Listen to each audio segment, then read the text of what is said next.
Okay, let's get back to business. So, I mentioned right before the break that EQ CFG and all CFG were both undecidable, but we don't have the machinery yet to prove that. So I'm going to leave those on the table for now, and then move on to more interesting things. So are we saying they're undecidable, or we're saying that they are undecidable, but you won't need to know that for the test. Okay. Yeah, you won't need to know that.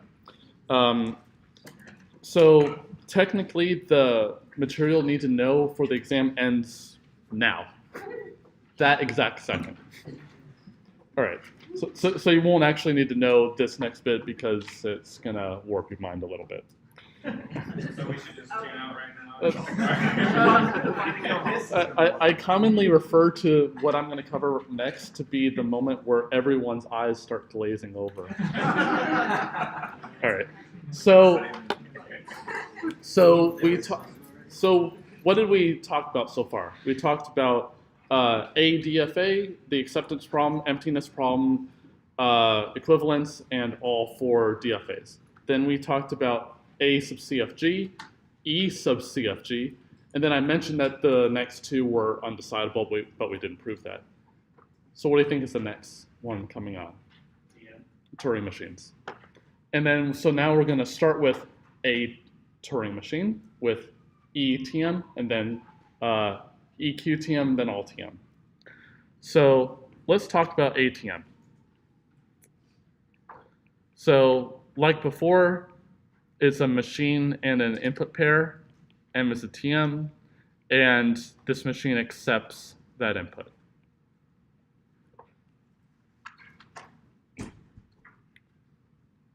So the only difference here is that it's, instead of a DFA or whatever, it's a Turing machine. It's the only difference. So if I apply the same idea that we did for ADFA, which was just simulate the machine on the input, what could go wrong here? I could run forever. But let's look at that actual method anyway, because that will tell us actually something interesting. So let's consider this. So on input MW, run M on W. If M accepts W, accept. If M rejects W, reject. I actually don't need that last one, but it's there for convenience. Well, could this procedure run forever? Well, I should be clear that where M is a TM. Could that procedure run forever? Yeah, I could run step 1 for an infinite amount of time, or never stop running step 1. But suppose M really does accept W. Will this procedure stop? Yeah. Oh, it halts and accepts on the strings in the language. So what can I call ATM now? Recognizable. So ATM is recognizable. So that's a little bit of the way there. So we were able to show it's recognizable, but we haven't yet showed whether it's decidable or not.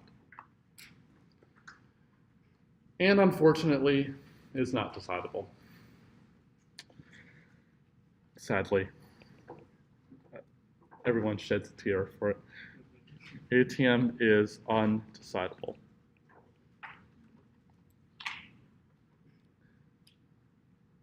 Do you think if I just say, yeah, it's undecidable, are you convinced? Yeah. Well, some of you might be, but should you be? No. No. So what do you want to see from me? a proof that it's undecidable. So let's prove it. So it seems like a tall order that we have to show that every Turing machine that halts in a finite amount of time cannot have language ATM. Every one doesn't work. Okay? Well, suppose that some Turing machine did work for it. Then what should I get at the very end? A contradiction, hopefully, that depended on that Turing machine actually existing. Okay? So suppose H, so I'm going to call this machine H, decides ATM.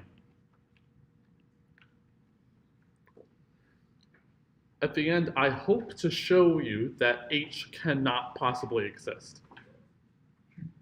Okay? So I'm supposing that there's a decider, and then now I'm hoping I get a contradiction at the very end. So let's just go over what H actually does. So this is just a rehashing of what ATM actually is. So H on MW, because it's a decider, must say accept or reject in a finite amount of time. That's how it works. So those are the two possibilities. It says accept, and according to the definition of ATM, that means that M accepts W. So we accept if M accepts W.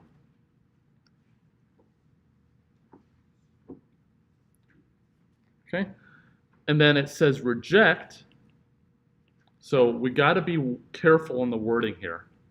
We say reject if M does not accept W. I can't say here reject if M rejects W, because I better say reject if it runs forever on it, which means does not accept.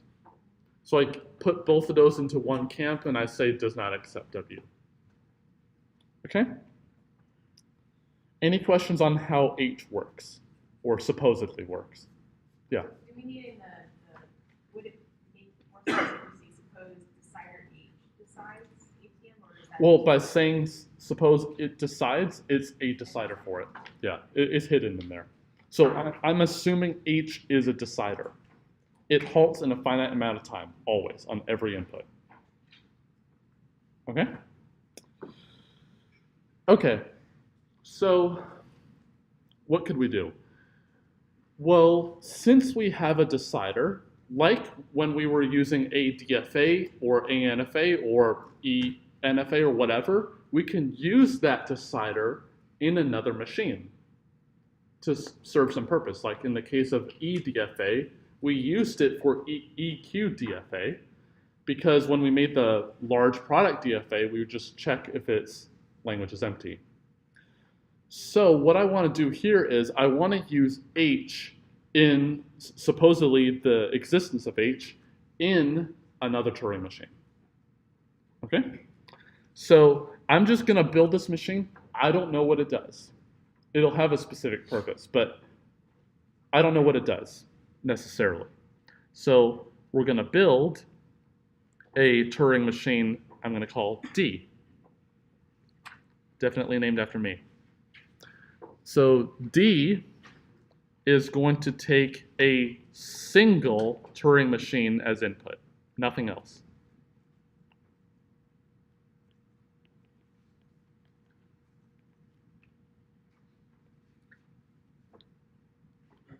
So I want to have D only exist if H exists. Okay? So I'm eventually going to have a contradiction with D. And so therefore I'll have that D cannot exist. But the mere existence of D depended on H. And so therefore H can't exist. So what am I going to do here? Well, I want to use H in here somehow. What does H take as input? A machine and a string. What do I have so far? A machine. So I need a string somewhere. Any example string? Is the input a string? Yeah, what is it? It's an encoding of a Turing machine. Is the encoding itself a string? Yeah. So I don't know whether or not this is actually going to be useful, but I could represent that as a string to feed into itself. So this idea of self-reference is actually really important for determining whether certain languages are not decidable or whatever. So we're going to run H, the supposed decider, on M, fed with input its own description.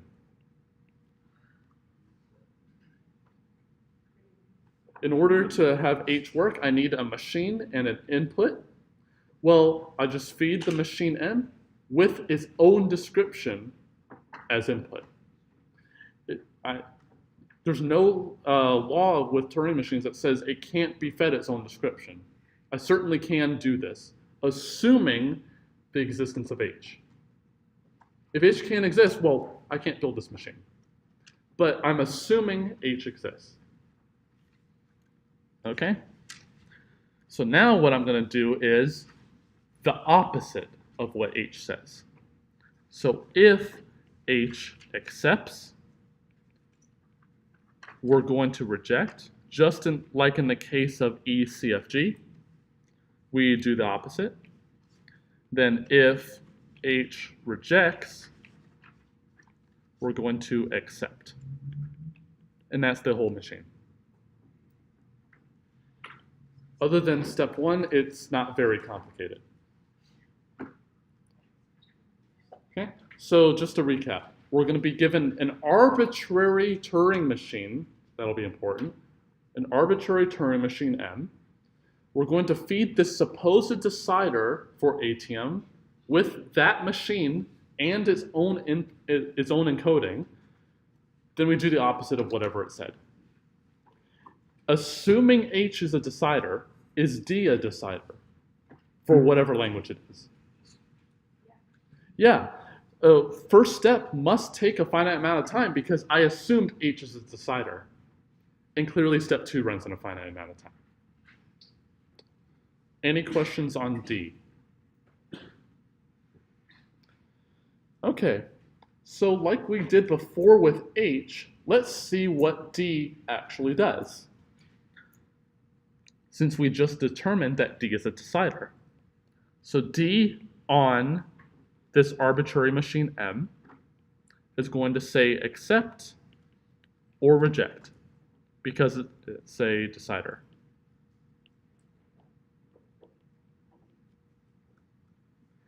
If D said accept, what do I know happened with H? Well, H must have rejected it. But what does that mean about M and its own encoding? Or that string? It can't have accepted that particular string, its own encoding. So it says accept if M does not accept. So I should not say reject, I should say it does not accept its own description. That's just saying what D actually does, just in a more graphical form.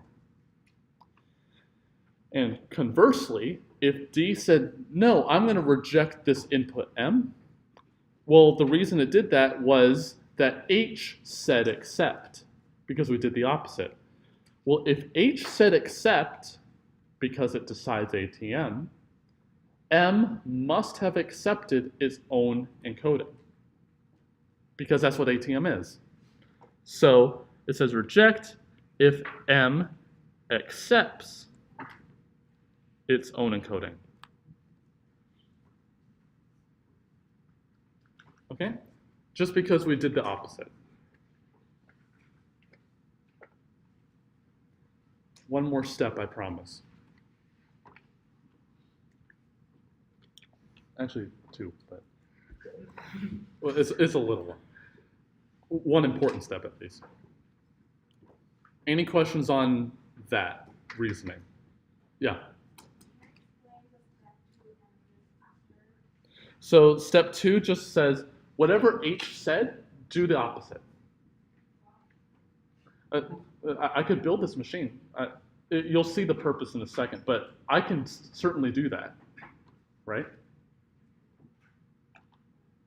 If a method says returns true, you can just return false or do the opposite of what it said, right? Yeah, I'm doing the same thing here. The idea here is to have, I'll save the surprise. Any other questions? All right, I'll ask again. Is D a decider? Yes. So that means for every input, which is a Turing machine description, it halts and says accept or reject. That's what a decider means. What if we fed D itself?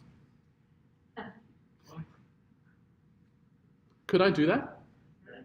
Yeah, it says for every input, every one, it must halt and say accept or reject. So let's see what D on its own description does. Well, because D is a decider, it must say accept or reject. Well, let's look at the accept case. Well, all we do is just substitute M for D. Well, it says that except if D does not accept its own description.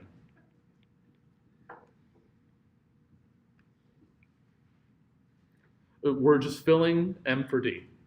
Oh, wait, what does that say? D accepts its own description.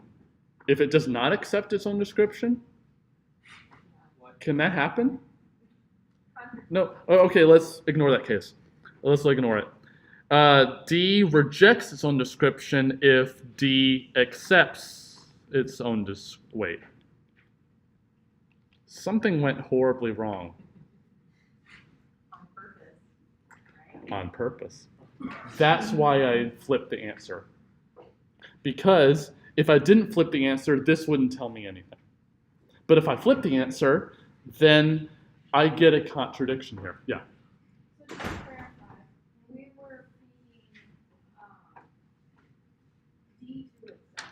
Mm-hmm. That was to set it up the problem in such a way that when we fed D itself at the time. Well, no, before we're being fed an arbitrary Turing machine.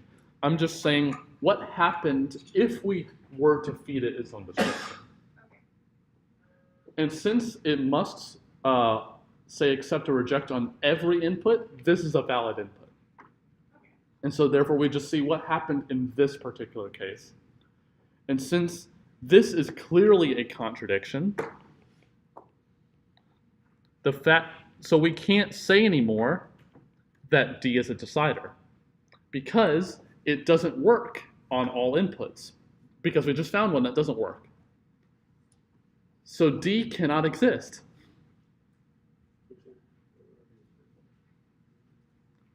Well, D can't exist. What does that tell me about H? H cannot exist. If H did exist, then I can build D. Because that's how we built D in the first place. So, first off, we know that D cannot exist. Therefore, H cannot exist. And then now what can we finally conclude? ATM is not decidable. Because we assume that H was a decider.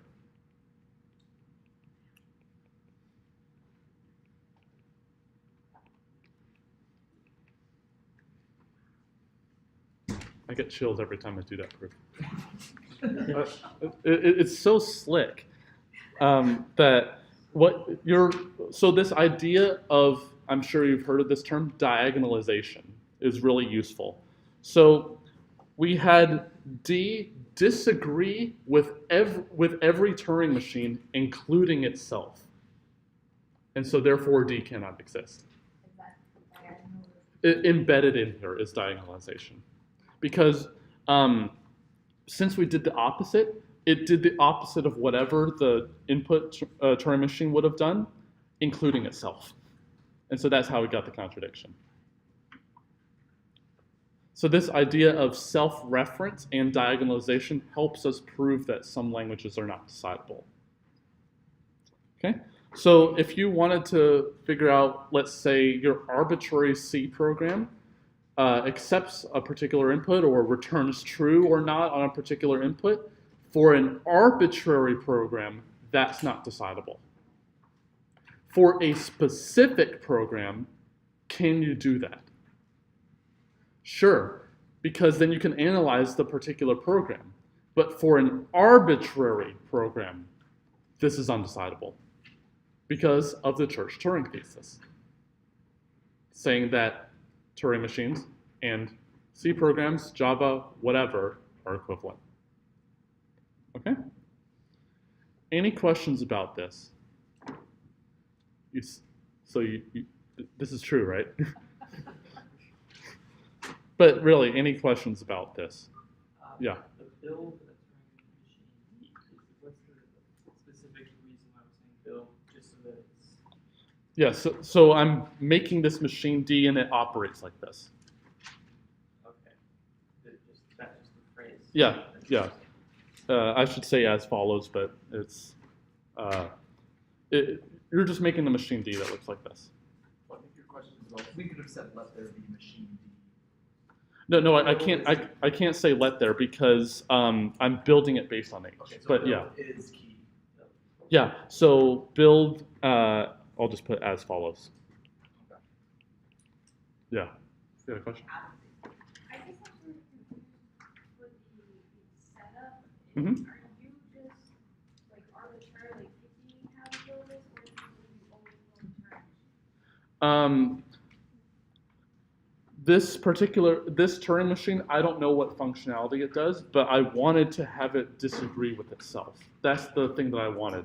But certainly you don't make Turing machines like this all the time. Like the ones above here, we had a particular algorithm that we implemented, like convert it into CNF or whatever.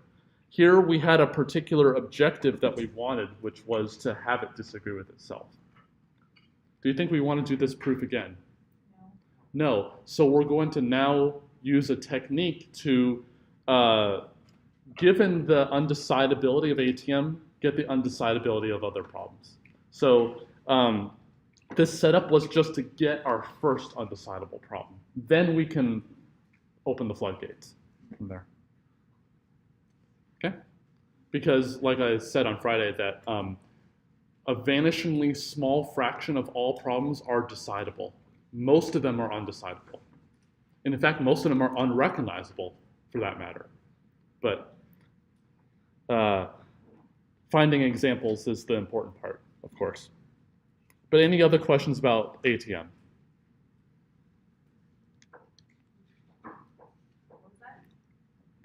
Any other questions about ATM? I'd review the proof just to be concrete about it. All right. So, well, we showed that that ATM is recognizable, but it's not decidable. But maybe we could relate recognizable and decidable in some intuitive way so that we can say even more about ATM or maybe more about other languages. So, if a language, let's say, is decidable, is its complement also decidable? Yeah, whatever the decider is, just flip the answer because it's a decider. Oh, if a language is decidable, is it recognizable? Yes. So if a language is decidable, it is both recognizable and its complement is also recognizable. But what about the other way? We showed a language is not recognizable, that is recognizable, but not decidable. Okay? But we can actually say a little bit more than that. So what we're going to prove now is L is decidable if and only if L is recognizable and L bar is recognizable.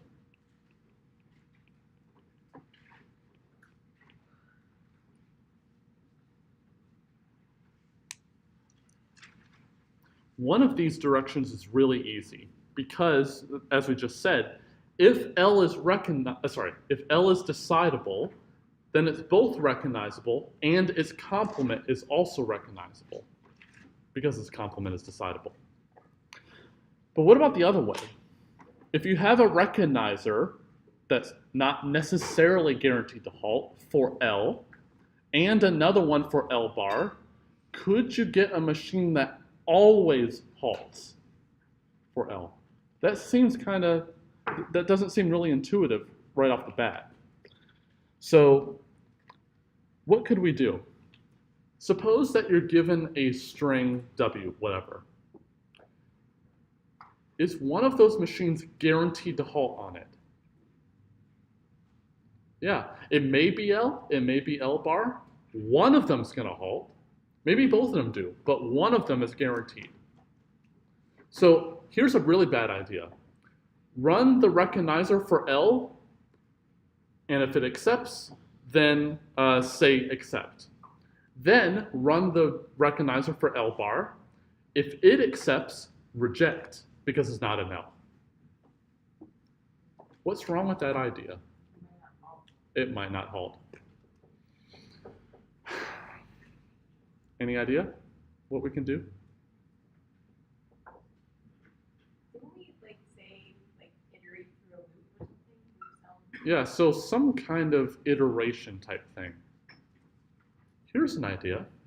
Start both machines up, do one step of each. Then, if we ever accept in either one, then figure out what to do. Otherwise, do one more step of each, then one more step of each. You will stop eventually on one of them. I don't know which one, but you will stop on one of them. Okay? So for the other direction, let R be a recognizer for L, and R bar be, just for a name reason, recognizer for L bar.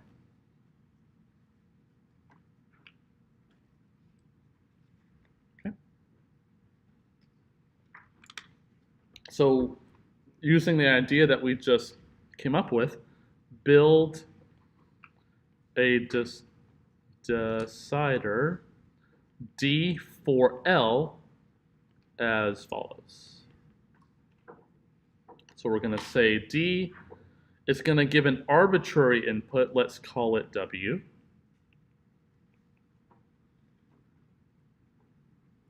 So I better not say run R on W and then accept if it accepts, and then go to R bar. We got to do this strategy of stepping one at a time. So alternate between R and R bar in parallel on W for each. If at any step R accepts W, so if R accepts W, what do I know about W being in L or not? It's in L. So for the decider for L, what should I say? Accept. Good. Then the only other possibility is if at any step R bar accepts W, then we should say what?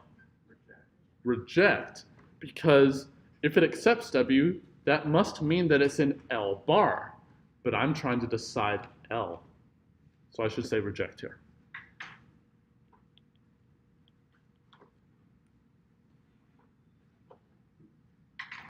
Because of the definition of recognizer, one of those two must stop. I don't know which one, but one of them stops. And so, if I just alternate between one transition on each in parallel, then one of them will eventually stop, and therefore I'll either accept or reject based on which one it is. And so, no matter what input I get, I must say accept or reject in a finite amount of time, assuming the existence of R and R bar.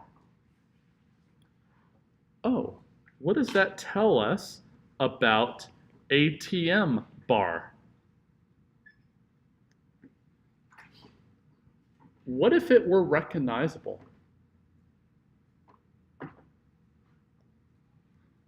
Well, if it was recognizable, then itself without the complement would be, it already is recognizable, we know that.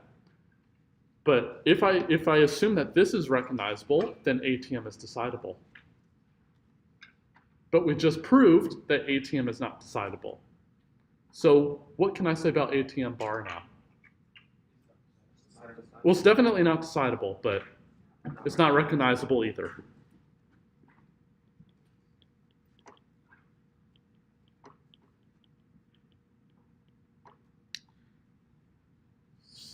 So if it's not recognizable, is it decidable? No, because every decidable language is recognizable. So now we have three different types of languages. Those that are decidable, those that are recognizable but not decidable, and those that are not even recognizable. Okay? So we've seen examples for all three of them. Any questions? Repeat those three things again.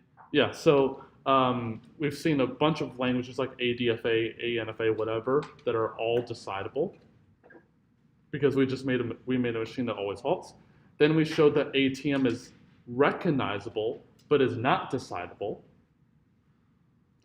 And we just showed that this is not recognizable. So if we look at the view of the world right now, we had regular way down in here. Then we have context-free languages out here. Then we had decidable. Then we had recognizable out here.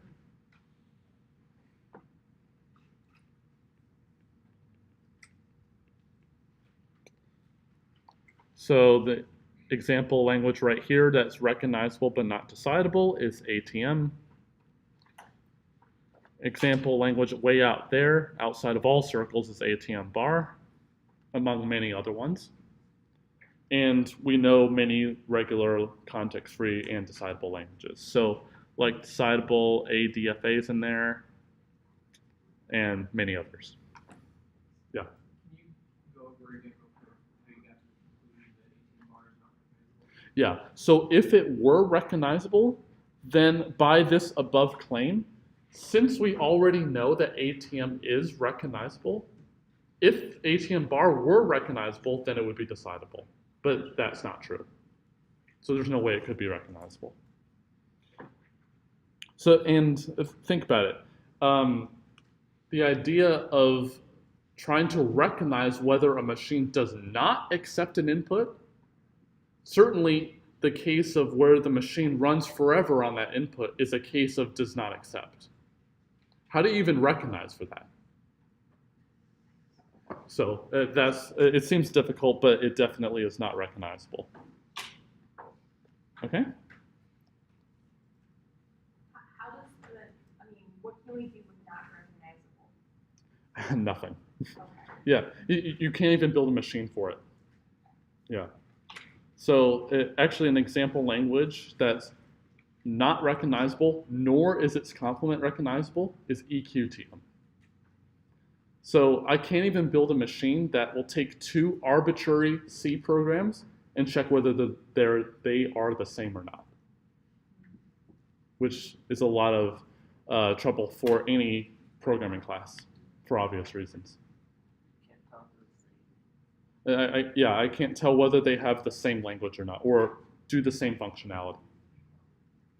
But you could potentially do a sub-function, right? Or You would have to bound on what it could do, though.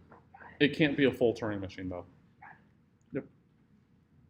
It could be a Turing machine that has a specific property, but then you'd have to talk about that. But if it's an arbitrary Turing machine, you can't say anything. Well, you can say it's not decidable, but yeah. Other questions? Yeah. The right under the claims at the top, what is the in parentheses right upstairs? Is the going right to left direction, because the direction from decidable to the other side is pretty easy. It's the other way that's hard. Okay. Other questions?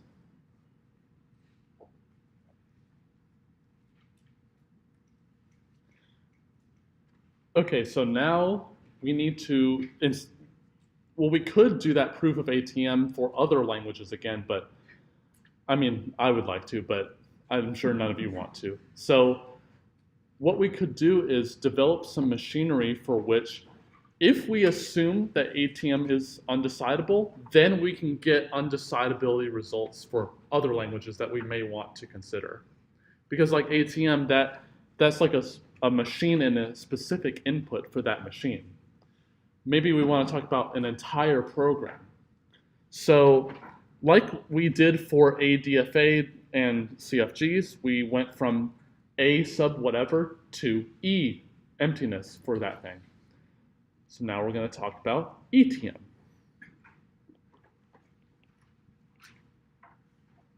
Aren't you glad I didn't put this on the test? So M is a TM, and I can't go back on that promise because I already printed it, but M is a Turing machine and empty language. So exactly the same idea, but with Turing machines here.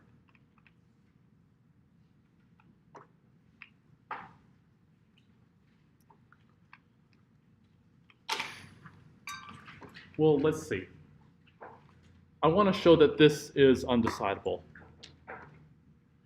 It's actually not recognizable either, but we'll only stick with undecidable here. So, what could we do? Well, if I want to prove that this is undecidable, we can go through a similar proof, and it actually would work here.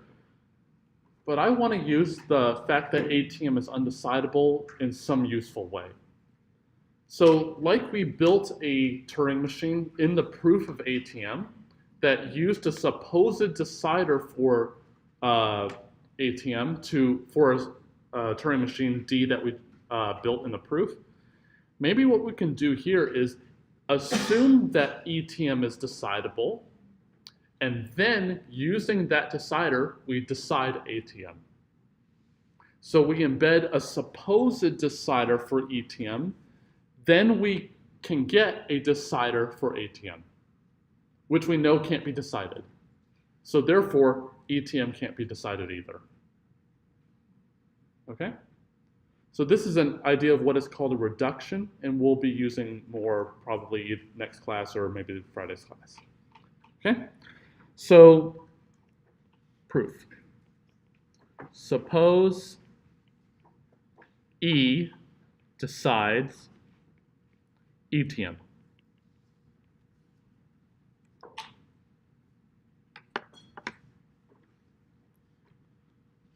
Well, what do we want here?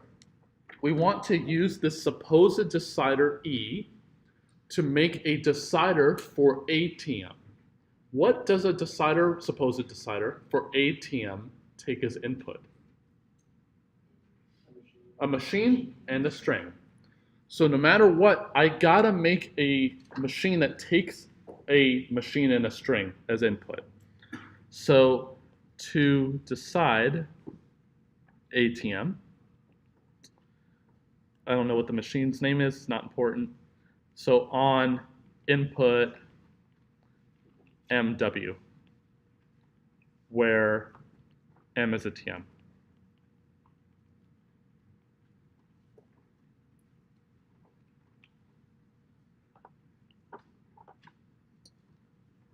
What does E take as input? It takes a single machine, no input string.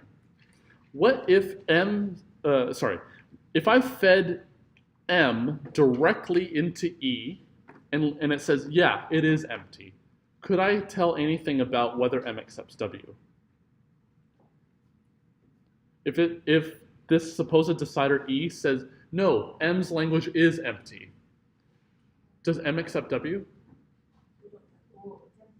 Yeah, it can't accept W, right? It has empty language. What if E says, no, the language is not empty?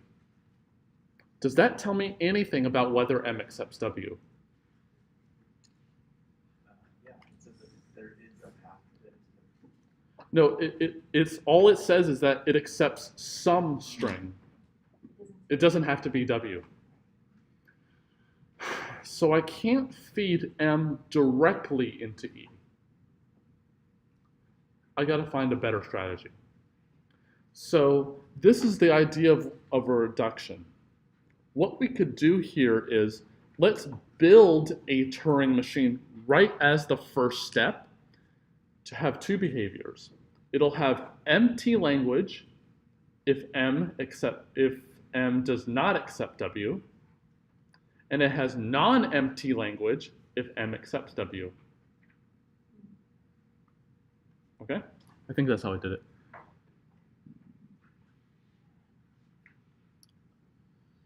Yeah.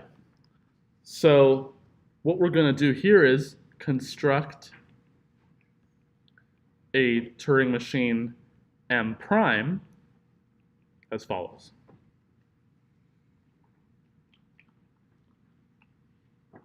This is where the real glaze starts setting in.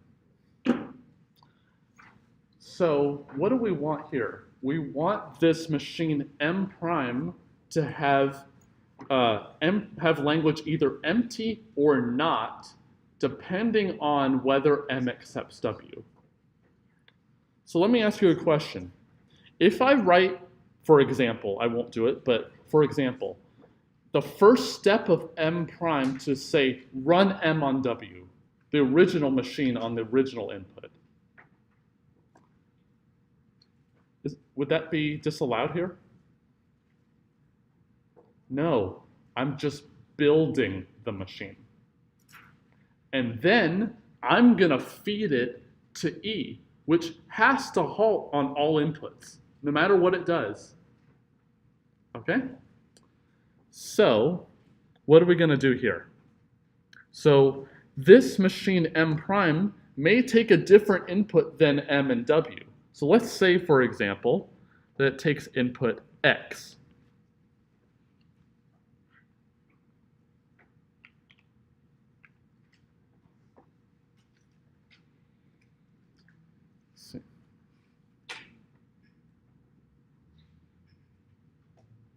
Oh, okay, I had a misprint in my notes.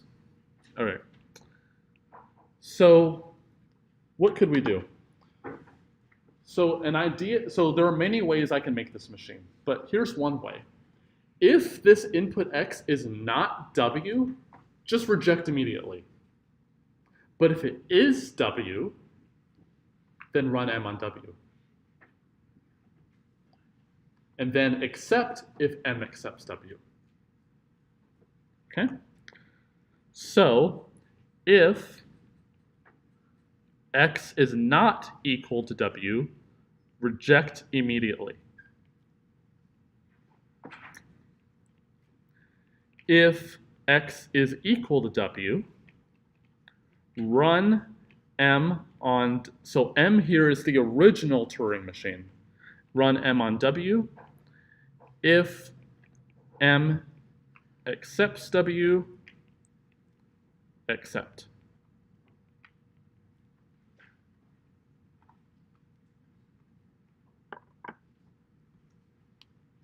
Okay? If I just ran this machine M prime, just say run M prime on whatever, this certainly may take an infinite amount of time, right? I didn't guarantee that M prime doesn't halt or whatever. That's not the point. The point is, I'm going to be feeding M prime into this supposed decider E. Well, let's see what happens. Suppose M, the original machine, does accept W. What is the language of M prime? Well, let's see. If it does accept W, well, it rejects anything that's not W straight out. Well, if it is W, we're going to run it on M on W. And it'll accept W at that point. So the language of M prime will be just the string W. Suppose now that M does not accept W. Well, it rejects everything that's not W. But if it is W, it's going to run on it, supposedly. Then it can never get to that accept stage at the very end. So what is the language of M prime at this point? Well, it can't accept W. It must be empty. So it's either empty or not, depending on whether M accepts W. So if I had a way of figuring out whether M prime's language is empty, then I can answer the question of whether M accepted W. Do we have a way of checking whether it's empty or not? Supposedly. So, as step 2, run E on the description of M prime.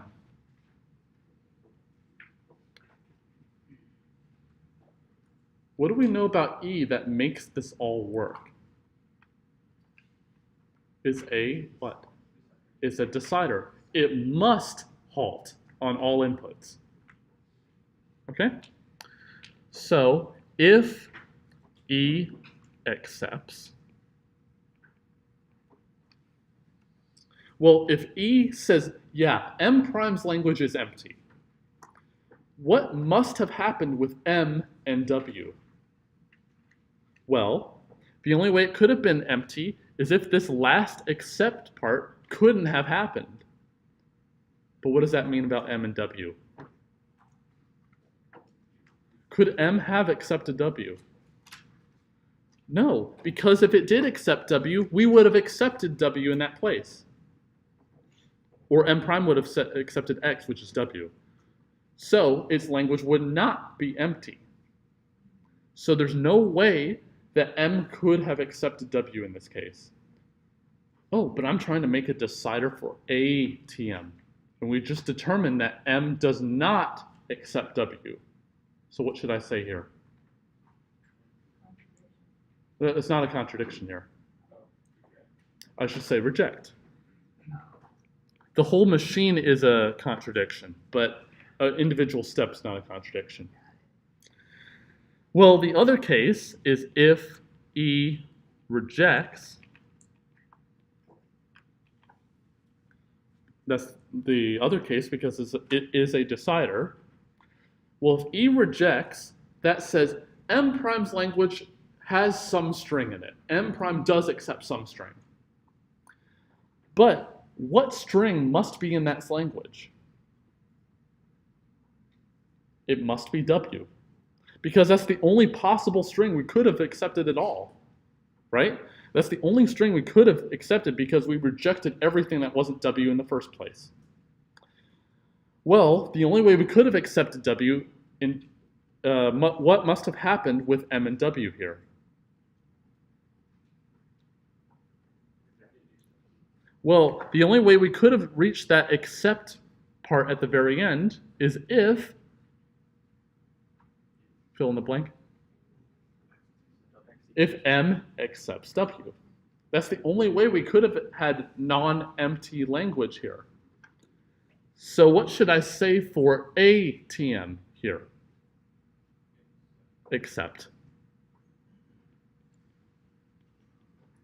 There's no contradiction at that individual stage here. Okay.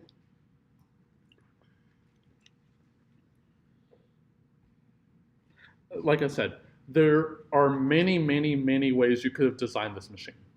But the one way that is used most often is by default have a certain case, and then if M accepts W, get to the other case. Like here, by default, ignoring M and W, the language of M prime was empty. It never accepted anything. Until we check if M does accept W, then it has non-empty language. So for example, if we wanted to recognize all TM, for example, then if we swap those reject and accept, by default we accept every string except maybe W. Then if M accepts W, we reject it. If we were trying to decide all TM. So this is used a lot, is using, you start at one case by default and then go to another case if M accepts W, or you have a particular condition that you want. Okay? Yeah.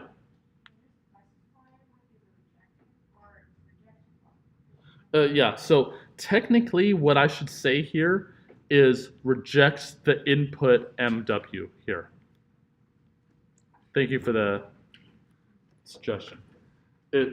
It's whenever you say like reject period, that's the outer thing that you're trying to either accept or reject. So like the accept here at the inner part, that means accept X. But we usually shorthand it. Yeah, because I'm building that individual machine. It doesn't accept for the entire machine. It only is for that particular machine. Yeah. Can we blow out the if E accepts and actually articulate what that actually means? Yeah, yeah, great point. So E accepts, that's certainly one case. That must mean that L of M prime is the empty set. Because that's the definition of what it means for E to accept. So how could the language of M prime be empty? Well, by default, we reject every string outright. We reject every string outright, except for W possibly. Well, how could we have accepted W? Well, the only way is if M accepts W. But we certainly did not accept that because its language is empty. So what do we know about M and W? M could not have accepted W because if it did, we would have accepted W. But we didn't. So this implies M does not accept W, and therefore we reject because we're trying to decide a TM, but we just determined that it doesn't accept W. Okay? Well, what's the other case? The other case is that if E rejects, certainly L of M prime is not empty.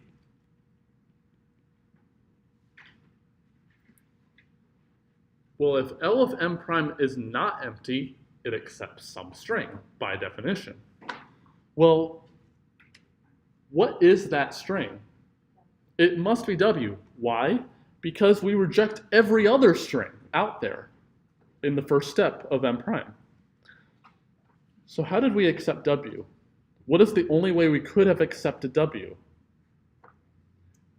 If M accepts W. That's the only way we could have. So M must have accepted W. And therefore we say accept for the whole machine. Yeah. What you did in the last few lines is just like a rewriting. Yeah. Step 3, right? Yeah, so it's proof of why this works. Mhm. So I should say that this implies that since ATM is undecidable, ETM is also undecidable.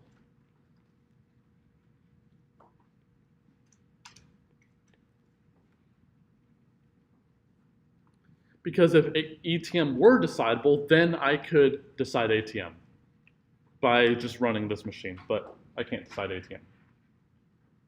You have a question? So M prime is a totally brand new machine I make once the machine, once this supposed decider starts up. I make M prime at the very start. So once I'm given this MW pair at the very beginning, then I'm going to make M prime a totally brand new machine. I didn't hear you. Well, I need to feed something into this supposed decider for ETM. I need to feed some machine to there. Well, I better not feed M because of our discussion earlier. So I got to make a machine that has one behavior if M does not accept W, and other behavior if it does. And in this case, we needed emptiness. So we need, in one case, for it to be empty, and the other case to be non-empty. So M prime is the machine I feed to E, this supposed decider. Okay? So yeah, it's just embedding ATM within this machine M prime. It's just embedding it within it. But since E is a decider, it must halt on whatever machine it's given. Okay? Other questions?